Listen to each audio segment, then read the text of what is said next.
শারদীয় দুর্গাপূজা উপলক্ষে দেশের সরকারি নিম্ন মাধ্যমিক ও মাধ্যমিক শিক্ষা প্রতিষ্ঠানগুলোতে টানা 12 দিনের ছুটি ঘোষণা করা হয়েছে। অন্যদিকে প্রাথমিক বিদ্যালয়গুলোতে ছুটি থাকছে 9 দিন। শিক্ষা মন্ত্রণালয়ের বার্ষিক ছুটির তালিকা ও সর্বশেষ প্রজ্ঞাপন থেকে এই তথ্য জানা গেছে।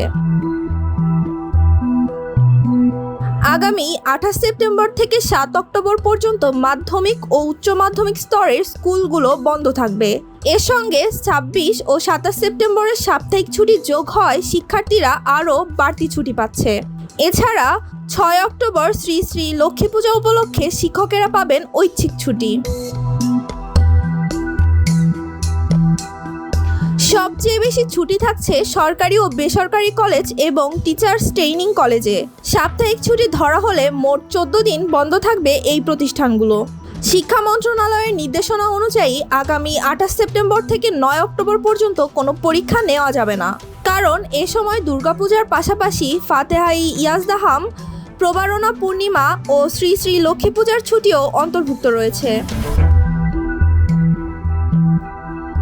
ফলে দীর্ঘ এই ছুটিতে শিক্ষার্থীরা যেমন উৎসব উপভোগ করতে পারবে, তেমন পরীক্ষার চাপ থেকেও মুক্ত থাকবে।